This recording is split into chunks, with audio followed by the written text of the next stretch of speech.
when the entire globe is facing challenges, are struggling to recover from the COVID impact and other post-COVID impacts. And Ghana is equally trying to steer its way through that. All right. We need to commend the government for what we are facing across the globe and what the government is still doing, regardless of the challenges the globe is facing. I get your point. Jamaluddin Abdullah is a member of the National Communication Team for the New Patriotic Party. Richard, well, you're an independent. You don't fly a flag for any party. What's on your mind this morning? Well, I think my main concern is about the upsurge of hostel prices. Okay. In the various universities, especially the University of Ghana. A few days ago, one of the student leaders sent me the new price list of Pent Hall. Okay. And when I saw the prices, I was so infuriated because if there are vice chancellors and dean of students and a whole lot of professors in that university, I expect that they should be ahead of the students, making sure that the students' life is comfortable. It shouldn't be a condition where they would just sit down for the student to agitate before they come up with a solution. You're talking about the high hostel prices. I mean, what are you comparing them to, for example? Well, I'm comparing it to the global standard. You understand? If you look at some of the other countries, especially the most advanced ones, and the way they operate their hostel systems for the students, you will see that there is a fairly stable price for a very long number of years. But in Ghana, it looks like every single semester or every year, there is an increase in hostel prices. And that's a worry.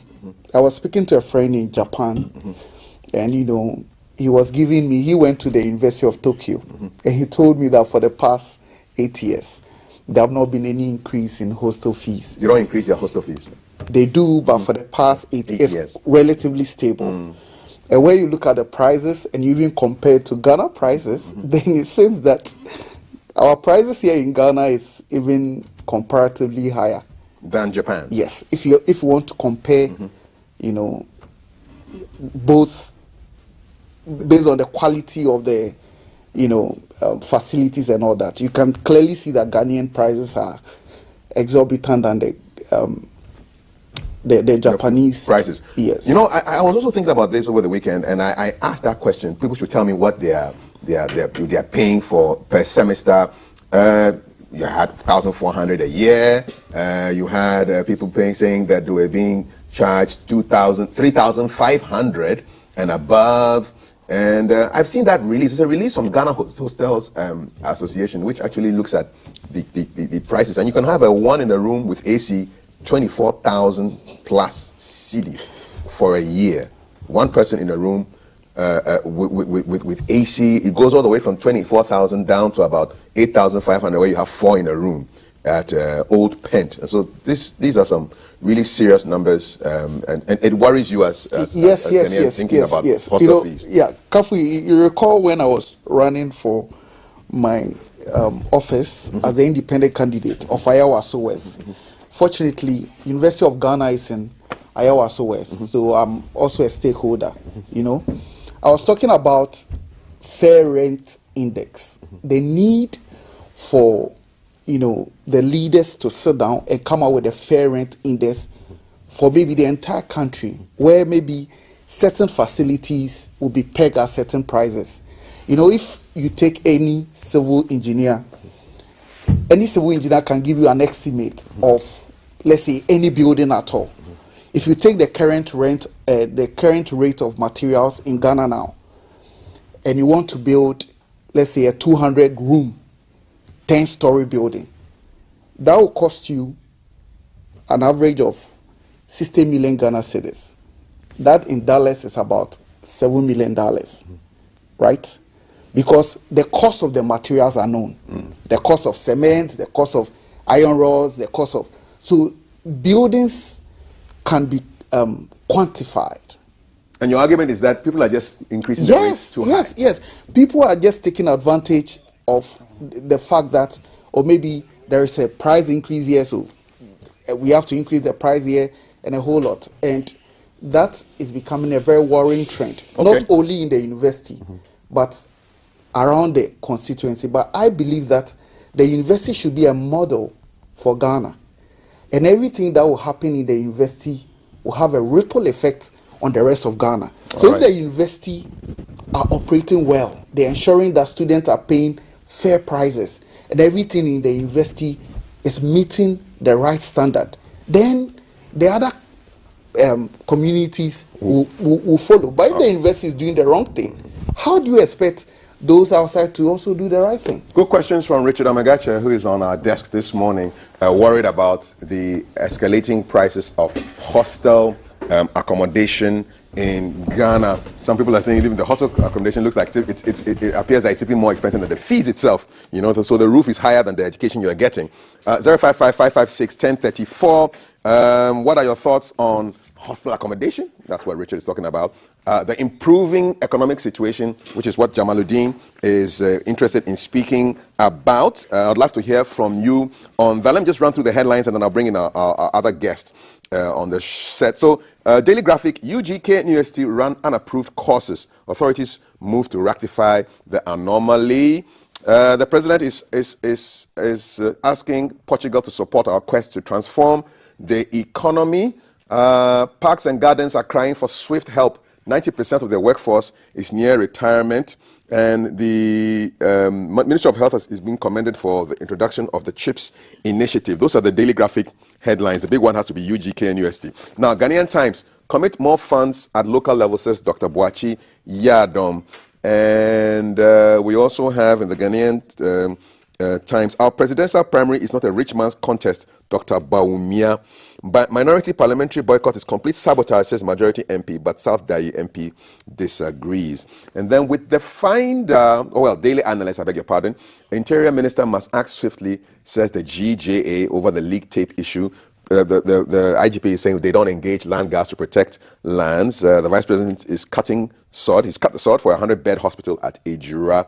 And of course, the President is in Ronaldo's hometown and home country, and they have signed a defense and economic pact right there. Okay, so that's your Daily Analyst. The Dispatch, it's possible 8 of us would support one person if there's a runoff, says Boachi Ijaku. Who are those 8, and who is the one that they're supporting? You have pictures of them there. There's Dr. Baumia, Kenajipong, Mr. Tremanting, Mr. Adai Nimo, and then we have Boachi Ijaku. I have sacrificed a lot for MPP. Adrumiso, it's my turn, says Kunedu Apreku, who is biting Alan's slogan very healthily. And the Informer, Ghana committed to clean energy. Napo, in case you don't know who Napo is, it's not Napoleon Bonaparte, it's the energy minister.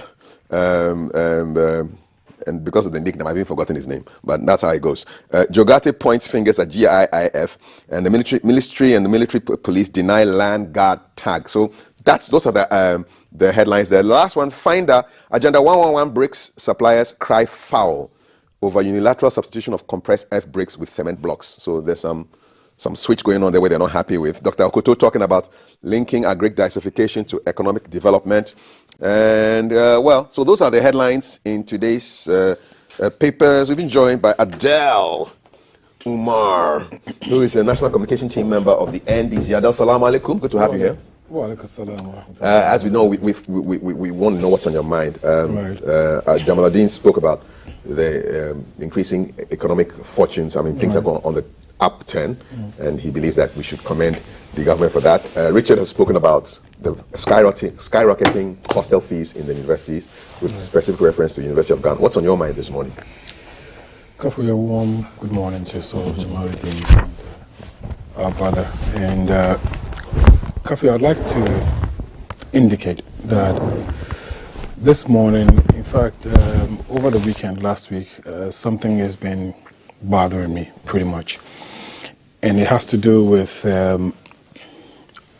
our sisters, our daughters, who happen to be very ambitious, would want to go to school, would want to better their lives. However, for certain reasons, we've had the situation where families give birth to kids and they don't have what it takes to push them all the way through. Mm-hmm. And I have seen young girls, end up in the university through their own hustles, mm-hmm. and they have to live a certain life just so they can pay their school fees, mm-hmm. pay their hostel fees. Mm-hmm. They would have to live the lives of having to depend on other men, mm-hmm. who would take advantage of whatever situations they have, mm-hmm. just so they can assist them to get to where they want to get to. Exactly. And for me, I think it is something that is very, very worrying. A situation came last week, and it just broke me. Because we all have kids and they're growing and we are pushing, but I think it has gotten to the time when we need to start looking at this whole family planning thing. It used to be something that was very, very useful in the days. You would find GTV basically talking about it constantly, that you can basically go into family planning and take all the other measures that are available. Families would have to start looking at the fact that human beings are not animals. Mm. We're human beings. We're not. It's not. If it's a goat, you can just open your doors and allow them to go feed and come back. But these are creatures that you must understand have desires, and they would have to have some skill to exchange to get those desires satisfied. And you just give it to them, and then it's like they're out there, they're hustling on their own. I know people who have left the Volta region and come to Accra have had to live in places like Agbogbuloshi. Girls like Agbogbuloshi, hustle, pass here, go here, end up writing papers, go back to school, and someone just comes in. Then with all of this, when it's all said and done, she gets to that place she wants to get to, and she has to find somebody to settle down with. And then all these stories about her is all over the place. I mean, it's worrying. It's really, and government in itself also needs to look at how we can help our people in the schools. Whatever it is that we can do, I think it's very, very appropriate to do something about this. It's quite worrying. It's unacceptable. Okay. What moved you to have these thoughts? Kafui, it's worrying. Look, I have sisters. Mm-hmm. I'm just trying to, well, as a Muslim, it's actually exceedingly more worrying, because for us, we believe that if you have a daughter, you have to take care all the way through. The day she leaves her father's house is the day she's supposed to go to her husband's house. Mm-hmm. So it gets really, really worrying. I mean, for the situation that happened last week and what I saw, mm-hmm. it's not something I can actually put out there, but it's troubling. It's really, really troubling. Awesome. Okay. Well, thank you very much, all of you, for your thoughts and what's on your mind. Different things, So he's looking at the plight of girls and how they have to hustle just to make things, put things together. And then if the hustle doesn't get to where you want, then you are now depending on some person to take care of you. Of course, and there's exploitation there. Talking about the economy from Jamaluddin, and then Richard spoke about the hostel fees, exceedingly high hostel fees in the universities, specifically University of Ghana. We want to hear from you, 055-556-1034. And talking of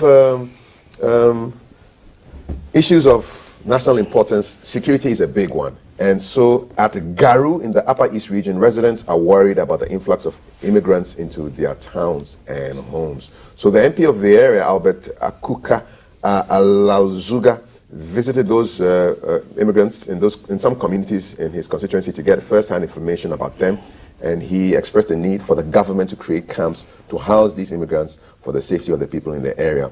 So it took about 2 days to go around 4 communities where immigrants have settled. Our man in the Upper East, Peter Agengre, has been following the developments in Garu, and he's coming through with this report. Take a look. Yesterday and today, it is heart-wrenching. It is really, really appalling. In fact, you can see misery written on the faces of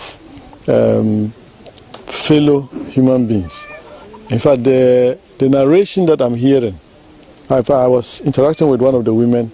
When I asked her what transpired, what she saw that made her to flee from the community where she left in Burkina Faso, she told me she watched the husband being slaughtered, and so she had no option than to run with the kids that were around. These people, we don't know them. We don't know if they are part of the radicalized group of people. Then I'm afraid. Because if you have over 2,000 people coming into a district, it is fearful. And therefore, I want to call on government, especially the Ghana Refugee Board, to expedite action to ensure that at least some form of relief and support comes to the aid of these people.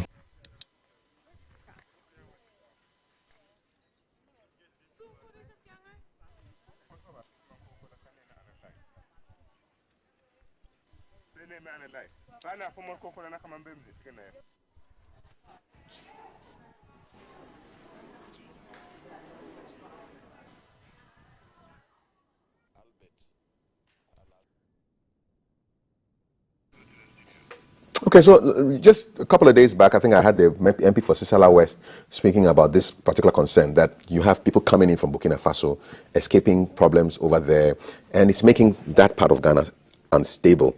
Do you think we are really concerned about these issues? I mean, beyond the normal, NPP, NDC, is there like a big picture concern about security issues? Jamaluddin. Thank you very much for the opportunity. Yes, we should be concerned. We are concerned.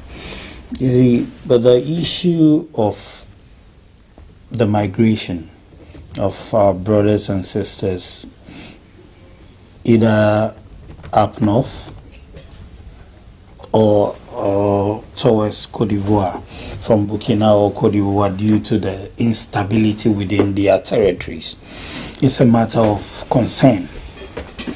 Because if you look into the security issues at those countries, you'd realize that aside the coup, there's issues of terrorism. What is being done? Well, over the months, I've been listening to news, and I've heard the military and police and customs giving us assurance that those territories are under scrutiny. It's carefully being monitored. They are scrutinizing those that troop into the country and get to screen some of them and assured us that our security will be intact. Do you think that the average Ghanaian is concerned about terrorist infiltration and insecurity matters? Well, I wouldn't be able to say yes or no. But what I know is... You're a communicator. What I know is I've not done a survey, so I wouldn't be able to speak for the average Ghanaian. But what I know is the government is providing all the necessary logistics to the security services. I think in February, the president presented over 100 vehicles, over 300 motorbikes, among others, to the Ghana Police Services. In years that went past, they provided same huge number of vehicles to the military services to help them strengthen the security within the country. We've also adopted technology where streets are being monitored across the country with the CCTV cameras on the streets, ensuring that the property and lives of Ghanaians are protected. What we need to do is, as Ghanaians, to support the security services in picking up intelligence to be able to combat these threats at the early stages. I have heard advertisement being made of if you see something, say something. You see, the difference with the developed countries and African countries is when our people see, they do not speak. they keep it onto themselves. It might be due to other factors. Some experts claim it is due to the orientation that our colonial masters. It's been too long. They've left here long ago. They left in 57. We can't be using colonial excuses. Well, they claim at that time the colonial masters were using the security services to intimidate. We've been independent for 65 years, my brother. Yes. 66. So that is why we need reorientation. You shouldn't be telling us that your party is in power. That is why. You should be orienting the people. This is not an issue of government. This is a security issue. Yes. The security services are independent. They are supposed to pick up the initiative and rely on government for support to be able to achieve that. No, they work under government. The security is controlled by the civilian authorities. The civilian authorities do not run the day-to-day affairs of the security services. It's very obvious. I know that. Okay. They do not. I'm saying that you cannot say that the colonials had a way of doing it, and after 66 years, we have not outgrown colonial habits. It doesn't work like that. True. It's one of the concerns that experts have raised. Okay, all right. There's a need for that confidence and building of relationship between the security services and the Ghanaian population, so that things can be reported. When you see new things within your society, you should be able to reach out to the security services and tell them, due to this, and I've seen this person here, he's not familiar to this neighborhood. Okay. So they go and question him. Right. When we are able to report those things, our security will be intact. Okay, let me bring in Richard on issues. I mean, Jamaluddin says the average Ghanaian does not want, is very unwilling to report issues to the security. What do you think is going on there? Well, I don't agree with him. Okay. But I want to speak to the issue about the influx of the people coming through. The people coming in. Yes. You see, I am a Pan-Africanist, and I believe in the ideals of Dr. Kwame Nkrumah. So I don't believe that any African anywhere on the soil of Africa is an immigrant. So a Burkina Faso person or a Nigerian or South African or whoever on the continent of Africa is an African. And I believe if the conditions in their countries were favorable, they will not be coming here. So the images clearly tell me that those are desperate people looking for refuge. They don't look like terrorists. They are running away from terrorist action or economic situation. Yes. And as we are speaking right now, some of our brothers and sisters from Ghana are also on the high seas in Libya trying to escape to Europe. So you see, until we start looking at the thing in a very broad sense as to how we are going to salvage the African continent so that some of these issues do not become imminent, it's very important. When you look at Burkina Faso, for example, their main foreign exchange is gold, cotton, and livestock. There are more cattle in Burkina Faso than maybe there are human beings in Ghana. But when you enter the market in Ghana to even go and buy beef, common beef, it's very expensive. We are not using our head. But you go to, what we call it, the mall, and you will see a beef label, Brazilian beef. So you're able to go and import beef from Brazil. By your brother in another African country, just Burkina Faso, who has a lot of beef, who have a lot of cattle, and you are not trading with them. We are not using our head as Africans. So they should leave them alone. I mean, that's what I'll say. If they need help, and Ghana can be in the position of helping, we should help them, than branding them as terrorists. Do you know who a terrorist is? Africa doesn't have any arms. Trust me. We buy them though. Last time I looked at the statistics of even the Ghana military, and when you look at the kind of weapons the military have, it's laughable. Ghana military doesn't even have one submarine, one. We don't even have one fighter jet. So who can carry out any prominent terrorist attack in Africa? Are asymmetrical, so you don't really need a submarine to attack. Yes, so those kind of small arms, okay, that we are dealing with in Ghana, okay, cannot cause large-scale terrorist attack. Those who are actually engaging in the terrorist attack are not even mentioned. I feel our brothers from Burkina Faso need help. The images show that they are desperate. When you look at the images, they are desperate. And in Ghana, already, we are also here, right? We are not even able to take care of our own people. So how are we going to take care of these people? What's your solution, briefly, before I bring in Adele? My solution is that, look, sometimes we have to go the better way, right? Burkina Faso has a lot of cattle. I did a research about them, and I believe there are more cattle in Burkina Faso than there are human beings in Ghana. A lot of cattle there. So. Yes. So why don't we go there and get some of their cattle and also give them what they want, and then their situation become better. We too, our food, this thing also become better. Like good for oil, but on a lower level. Yes. Cattle for whatever. Yes. That's what I think Africa should be doing. Mm-hmm. We should have some kind of barter trading right? Amongst ourselves. So if you see that another African country has a lot of something, and you also have this, go to them, negotiate with them, and then get some. You also give them what you want, and in the last scale, we'll be solving the problem. That's Richard. What do you think about his idea? Do you agree? Disagree? I'd love to know. 055-556-1034. Adele, I want to get your mind on this issue, or anything else that you want to talk about. Okay, Kafui, I have always indicated that when we're given the mandate to govern, everything about the nation is a responsibility of government. If for certain reasons there are things that your people are even doing which is unacceptable, you have the responsibility as the government to be the one to manage that situation.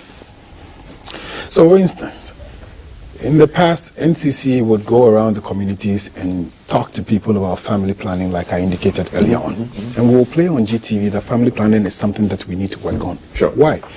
The average individual is supposed to know that if I can give birth to 2 and take care of 2, I should do that. But when the people are failing to take care of themselves, government has a responsibility to protect them. A typical example is when you're being told that you have to wear a seatbelt. I mean, it's for your life. Mm-hmm. It is not the government's life, it is for your life. But the government understands that the more people we keep alive, the better and prosperous we will be as a country. So the government goes beyond its measure to protect you against your own will, like it or not. Okay. What is happening in Burkina Faso? President Roch Kabore has been in government for almost 6 years. What was basically happening was that the people felt that with the interest of ISIL, Al-Qaeda entering into Burkina Faso, hundreds of people being murdered, 2 million displaced, the military felt that they needed to do something about it to oust them. Okay. So what happened? Damiba ousted the sitting president. Damiba is a soldier. He's a soldier. He's a military person. And his excuse was this. His excuse was that the government is failing to stop all these Al-Qaedas and ISIL entering into the country. The government has been in place for almost 6 years. It is time for them to go. Damiba goes ahead to throw, a Kabore. Then, in the same year, somewhere September, Traoré also decides to throw out Damiba. For the same reasons, that Damiba is also failing to solve the same problem that he had promised was going to solve by ousting the sitting civilian president. Kafui, my worry as a Ghanaian is that this thing is close. You know? Close. You must also understand that these institutions, the Al-Qaedas, the ISILs and the likes, the terrorist organizations, they thrive. They thrive. They only thrive when there are lots of young people who are left and do not know what to do. And yesterday on this desk we looked at 1.5 from the Ghana Statistical Service. 1.5 million youth are not in education, not in training, and not in employment. Kafui, it is worrying. Reason being that when that young person is there, these are young people filled with lots of energy. Lots of energy. They have what it takes to misbehave. So you find somebody coming in and saying, hey, look, so imagine what is going to happen in some of our slums if any of these organizations went into it and started telling them, look, we don't believe that your government is doing what they're supposed to do. We think your governments are actually criminals. We think your governments are blah, blah, blah. Take this 10,000, take this 20,000, take this arm. That is how it starts. So you don't want, look, if Kafui sit in the studio with all the cameramen in the studio and everybody that is inside the studio, myself, Jamaluddin, my brother, nobody can walk to me and say, Adele, take this 10,000 or 100,000 Ghana cedis, take this gun and walk out there. You know why? Because I have a way to survive, and I'm surviving. I'm taking care of my family. I'm okay. This is something we don't need to put. I mean, of course, I can understand that there would always be unemployment, but this level, we need to do something about it. And it is a responsibility on government to do something about it. Look, our borders are very, very porous. Between Togo and Ghana, somebody has his house in Ghana. In Aflao is his farm. We basically just cross like that. It is easier for anybody between Burkina and Ghana. It is easier. No fence walls, nothing. It is easier for anybody to cross. And when they're crossing, they come in as individuals. They don't come with their trucks. No, they don't do that. They come as individuals. 5, 10, they enter, 15, rent a place, 5, 10, 15, that's how they do, 5, 10, 15, 20, 30. By the time they start messing you up, that is when you realize how much force they have from behind. Jamaluddin made a great point that there's a campaign, ongoing campaign, if you see something, say something. But he also said that there's the willingness of the Ghanaian to report issues when they see them. Why is that so? Do you agree with him, first of all? Kafui, you see, here's what we have to understand. I have seen Ghanaians arrest people or report to the police seeing a father maltreating his child. I have seen a parent maltreating his own child, and a Ghanaian had taken a video to put it out there. You need to push that campaign forward. I don't remember the last time I have even seen that campaign. I hear it on the radio every now and then, but I'm saying that you need to make, it has to be, there are certain things, it's supposed to be continuous. There's a lot of work that has to be done. It's pretty much like everybody is relaxed until something happens, and then we're all over the place. You want to solve a problem when you deal with issues, when it's easy to bend. You don't wait. So for me, I think that what is happening up there, first of all, if we have to set up a refugee camp, we need to do that in Garu. Immediately. If we have to fence a particular area and make sure that these people are there, considering the fact that we have not actually interrogated each and every one of them, find out where they're coming from. We don't know what affiliations they have. We don't know those number of people in there. You don't even know how many of their family members have actually joined Al-Qaeda and have joined ISIL. Who will probably say, oh, we want to come and visit you. So you need to start doing all these interrogations. Let's put them in a particular place. Let's get our military, let's get our police to be within that neighborhood. Let's start monitoring right from now. Don't wait. To say that as a state, it will take somebody like, is it the MP, to basically raise these issues. It doesn't, I mean, he would have raised these issues. But before he even says that, our military should have been there. Our police officers should be there. Okay, let me just, for those of you who just joined in, it's a conversation on the influx of Burkinabe citizens into Ghana through Garu in the Upper East region. Residents are worried about the people coming into their area. So the MP for the area, Albert Akuka Alalzuga, he visited those communities to get some first-hand information from them. He just wants the government to create camps to house these immigrants for the safety of the people in the area. So he spent 2 days in the area. He visited 4 communities where these immigrants have settled.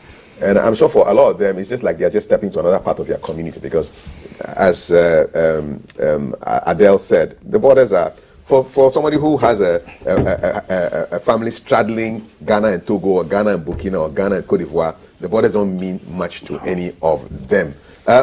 You live in that area, are you in Garu? I want to hear from you, live on the ground. What's going on there? If you have any thoughts on the economy improving, fuel prices coming down, exchange rates improving to our benefit. If you have any thoughts on hostel fees, If you have any thoughts on family planning and the plight of young women and what they have to do to survive, if you have any thoughts on the police and the military security issues, we would really love to hear from you. I want to give you a couple of quick headlines, things that are happening today. So this is fresh. The government is going to be settling 50% of arrears owed national food suppliers by today. And this is an assurance by Mr. Brian Achampong, Food and Agriculture Minister, who assured Parliament that the government will be paying 50% of arrears owed national food suppliers. So if you're a food supplier, maybe you should put on your white clothes and dusting some powder on yourself and singing hallelujah, because 50% of your money is coming. Half a loaf is better than none. Physician assistants are striking from today over discrimination. They believe that their profession is being discriminated against, and so the Ghana Graduate Physician Assistants Association say they will start a nationwide strike today to air out their grievances. So that's happening today as well. There's a Chinese medical team in town that has conducted more than 100 free surgeries in Ghana's remote area. So it's not only the Cubans who are doing the free work for, as far as health is concerned, complementing our health system. The Chinese are also doing that. It's an expression of soft power, if you ask me. For those of you who are interested in football, Ghana is playing Mexico in an international football friendly. It's announced by the Ghana Football Association. We'll give you details of that later. And last but not the least, this is quite important. Ghana has launched HIV self-testing. So you should be able to test yourself for the virus starting today. So July 19th is quite a big day.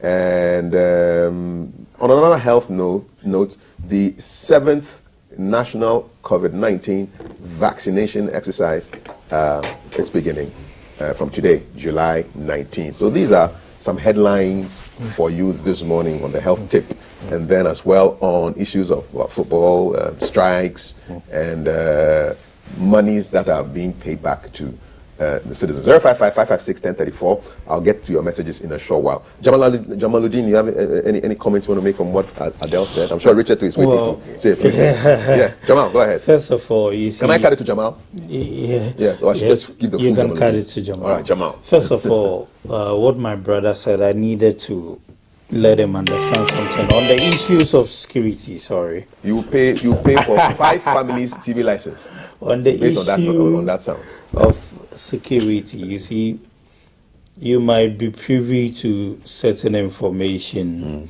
on equipment owned by the security services. We are on national TV. It is not advisable to say your military doesn't have the capacity to tackle any unfortunate incident that happens. Security-wise, it is not advisable. I'm a student of security. I studied security, conflict security and development, and I can assure you that that is very unwise. Now, you'll get a chance to speak.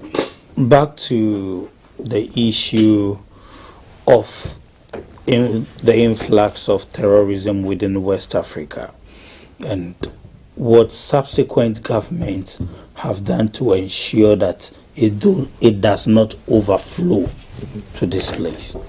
We are not in any way saying that we shouldn't welcome refugees or people from our neighboring countries, but there are approaches and regulations that guides those kind of immigration.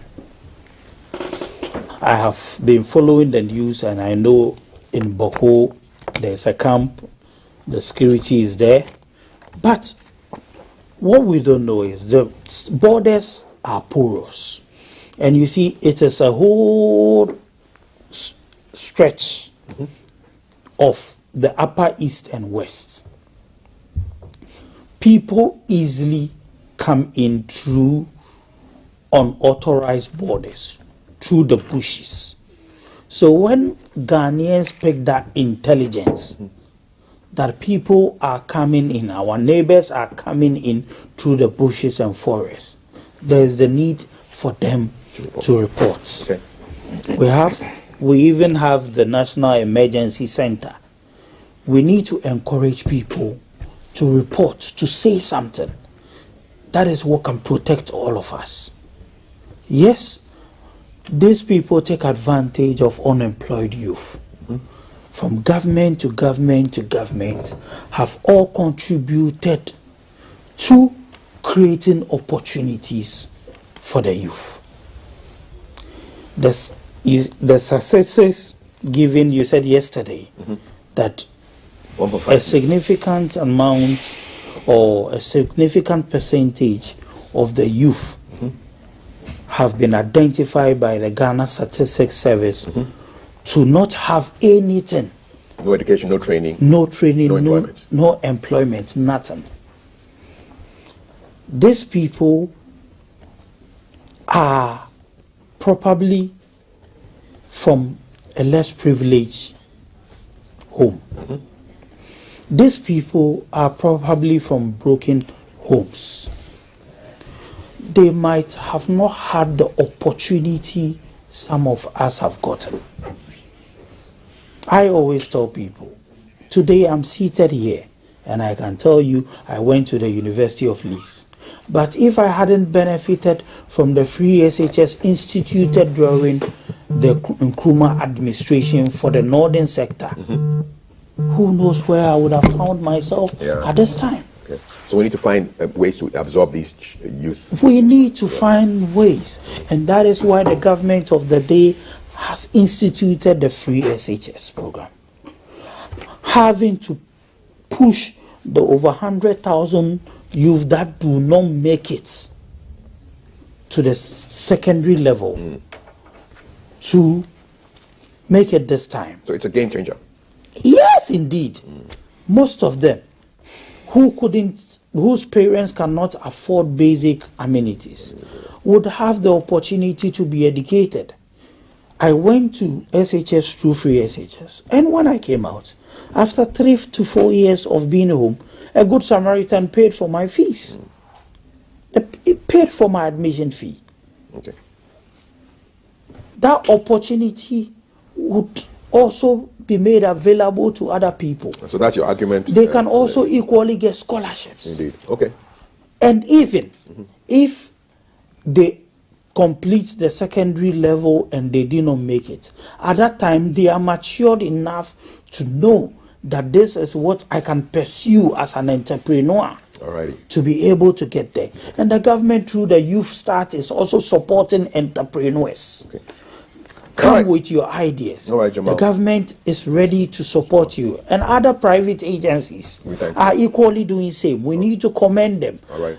This fight cannot be won by the government alone, and it cannot be won by certain individual. It needs a collaborative effort to ensure that we create the conducive atmosphere for you and I, and also give citizens and the security services the necessary confidence to be able to continue to protect you and I. All right, Jamal, thank you so much. Like we did yesterday, we put out the number for the Ghana Skills Development Fund for people who are looking for opportunities to get some support to help with their TVET professions. We'll put out the Youth Start number as well before we go, so you can go and get the support that Jamal is talking about. I'm going to the board, but Richard, you want to make a couple of minutes while I go to the board? What do you want to say? Okay, I think that I bet to differ with Jamal. You know, I believe that the way he's thinking is the reason why Ghana is the way it is right now. And we have to approach some of the problems that the country is facing with a new thinking. You know, Einstein said something. Einstein said that it is insanity to keep doing the same thing the same way over and over again and expect a different results. So he is here to defend MPP.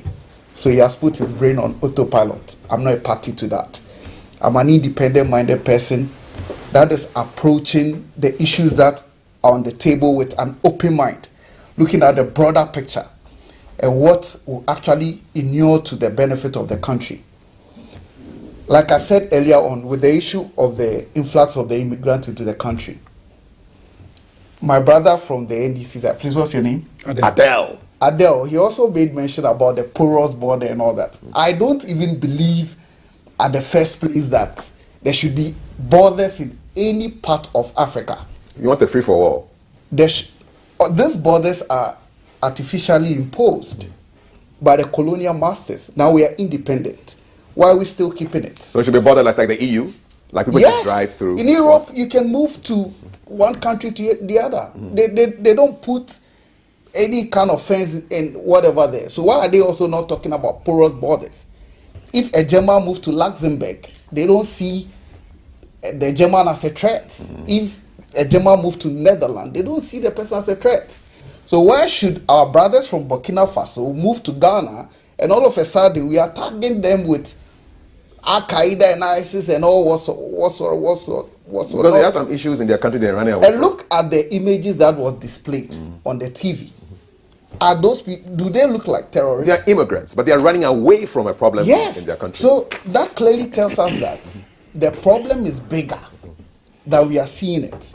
And we should look at a bigger way of solving it. That means that we should consider Burkina Faso as a whole.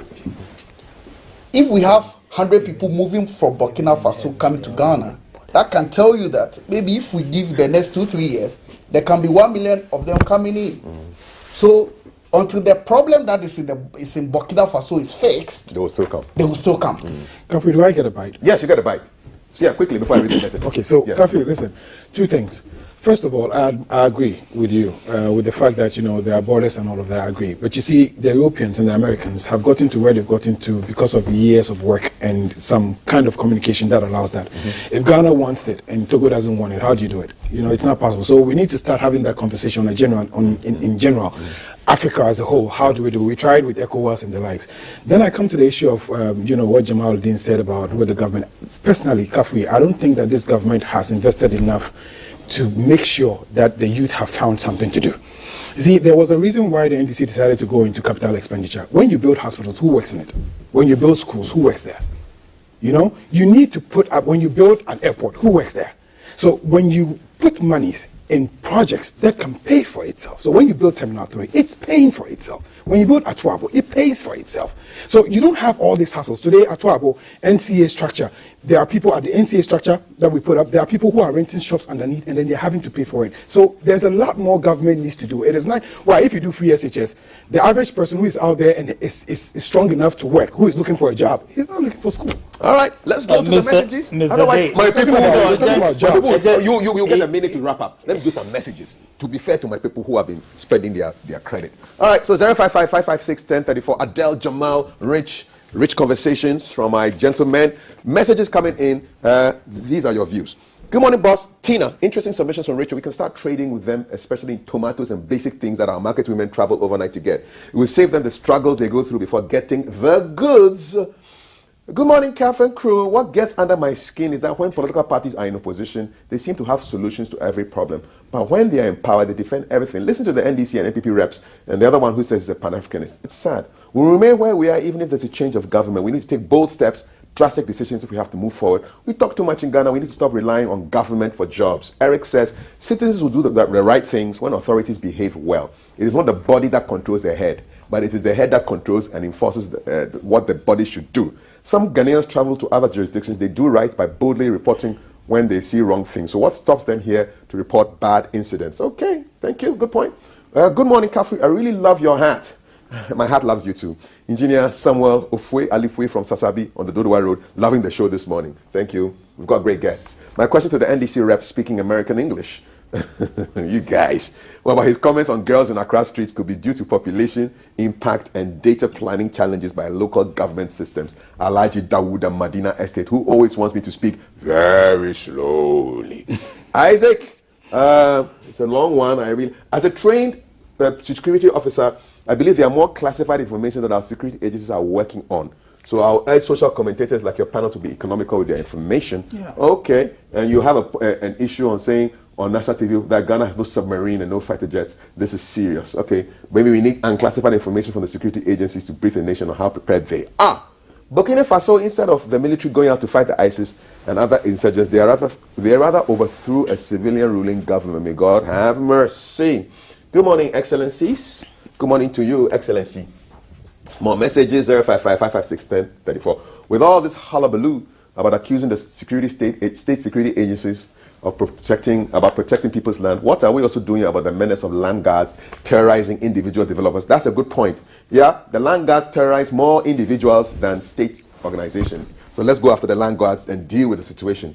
The NPP and the communicators are always looking for who to blame their failures on. 60-something years on from independence, and you are still mentioning colonial masters as the source of Ghanaian timidity in reporting issues. Great submissions from Richard. Influx of Burkinabés and other people from our neighboring countries into Ghana should be a matter of concern to all Ghanaians. Thank you so much. Kobana is just telling us, believe in yourself, be your own cheerleader. Hey, hey, hey, hey, hey. Thank you. Bibi Kaswa, another long one. Believe in yourself, be your own cheerleader. I'm allergic to long messages. CAF, if you don't know the impact of COVID, Nigeria, our brother has declared a state of emergency because of food shortages. The high inflation is better than food shortages. Okay, all right. Good morning, CAF. Let's the NPP man sitting on the show know that majority of we Ghanaians are not fools. Ghanaians are very wise. So 2024 is just here. All right. Good morning to you, says Aaron.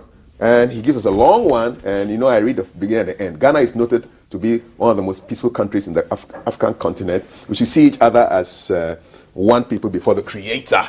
Couple more than I go. Well, you're just making statements. You think some other things you will lose the election. Okay, well, try and focus on what we are doing, okay? African migrants into Ghana's borders. Because Ghana has been a safe haven for African migration since 1960, we need more cash funding support from the IMF to host them. Let's not be always thinking about IMF, my brother. We can do some things by ourselves, okay? Influx of immigrants is serious. I traveled to Kintampo North last week. The number of immigrants in the various towns, very alarming. Some of them are sleeping outside to do farming. Others have started engaging in petty theft because they need to feed themselves. Thank you so much. A couple more, then I'm done. Good morning, Abdul Razak Shaibu. These immigrants should be helped wisely in areas like Boku, Garu, Paga. Boko Haram can easily pretend. Yeah, so this is a see something, say something.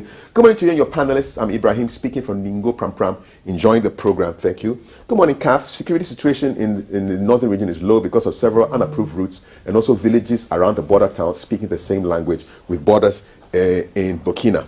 Last one. The man in black tie is a very intelligent person. He's thinking in and out of the box. All right, thank you so much.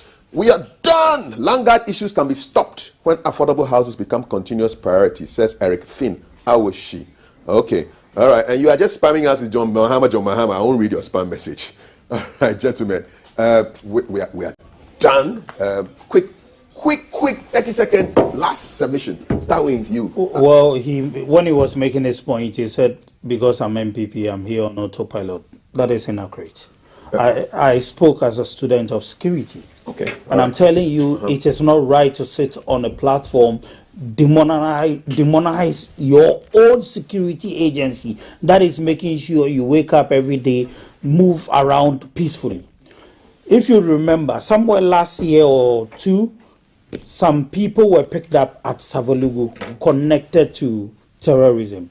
They were receiving calls and interacting with the terrorists in Burkina. There are a lot of things you might not be privy to within the security architect of this country. So you don't sit on a platform like this, a national platform, and make it look as if your security, the country's security, is unprepared to tackle any of this terrorist influx. We have gone far to the extent that technology is even being used to tackle everything in this country. You want to say things that you shouldn't say? I'm telling you. Yeah, but actually, you shouldn't expose things. Expose the very thing there are a lot of things people don't know. Yeah, so don't say it. I'm not saying it. I'm just making him understand that he doesn't know shit. Excuse my language. Sorry, I beg your pardon. Drink some water. He doesn't know. Wash your mouth. Apologies to your viewers. He doesn't know a lot when it comes to security issues. So when you're attacking security issues, it is sensitive. Okay, all right. You need to come down. And Adele also was talking about creating, the government has not done much when it comes to employment. When we came, the backlogs of nurses you failed to employ, so we came and employed them. Thank you, John. Aside from that, he works with the MPP's communication team. Adele, your last comment. Backlog of nurses, and then we built hospitals, and you came and you posted them widening. When you finish, my brother, relax, sit down, patience. 88 of them, 111. Relax. All right, so my final words. I think that, look, yes, perhaps it was not appropriate he mentioned. I think that what we needed to do, and what I think is what you just did earlier on, is to indicate that, look, the government is ready and willing and is capable of fighting whatever else that is there. Awesome. And it ends there. Adel Umar speaks for the NDC. And finally, we have Richard Amegache, who speaks for himself. I take a strong reservation to Jamal's condescending comments about, his security knowledge and all that, without having any idea about whether I also know something or not. I found out to be very condescending. Putting that one aside, okay? The information I just released is not a classified information. I think people in Ghana like abusing words. What is classified and unclassified information?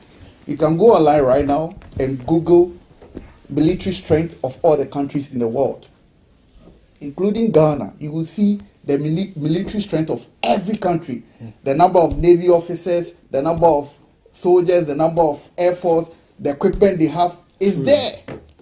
So it's not a classified information. So if I'm saying that you don't have something and indeed you don't have it, what's wrong with it?